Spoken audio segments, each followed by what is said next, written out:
ఇదేంటంటే cockroach Janata party. Yes, మీరు అంత కరెక్టే. ఆ పార్టీ పేరేంటి? Cockroach Janata party.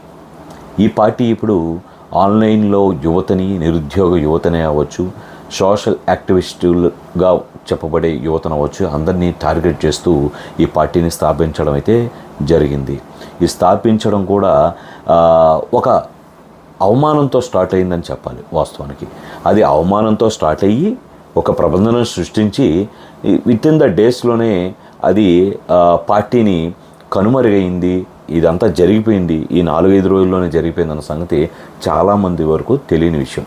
అయితే ఈ కాక్రోచ్ జనతా పార్టీ అనేది అసలు ఎందుకని ఈ సోషల్ మీడియాని ఊపేస్తుంది, ఎందుకు దీనికి ఇంత పెట్టిన 5 రోజుల్లోనే 1.5 పైగా ఇన్స్టా ఫాలోవర్సు ఈ పార్టీలో సబ్స్క్రైబ్ చేసుకోవడమే కాక ఎన్నో లక్షల మంది సబ్స్క్రిప్షన్, దగ్గర ఆల్మోస్ట్ 3 లక్షలకు పైగా రిజిస్ట్రేషన్లు కూడా సభ్యత్వం, అంటే పార్టీ సభ్యత్వం తీసుకున్నారనేది ఒక అంచనా.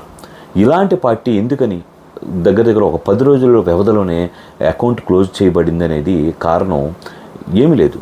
ఇది పార్టీ పుట్టడానికి కూడా ఒక మెయిన్ కారణం ఏంటంటే, ఎవరైతే సుప్రీంకోర్టు జస్టిస్ ఎవరైతే ఉన్నారో ఆయన ఒక చిన్న వర్డ్ అనేది ఎవరైతే నిరుద్యోగ యువతని ఉద్దేశించుకొని ఆయన చేసిన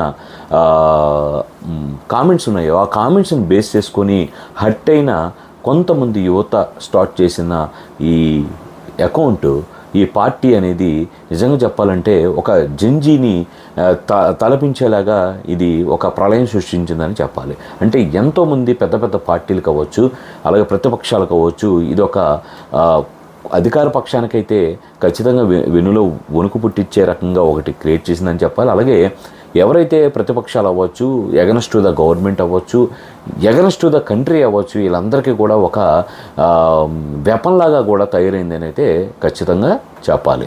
అంటే అందరినీ ఒక్కసారి ఉలిక్కి పడేలాగా చేసిందనేది ఖచ్చితంగా ఈ కాక్రోచ్ జనతా పార్టీ యొక్క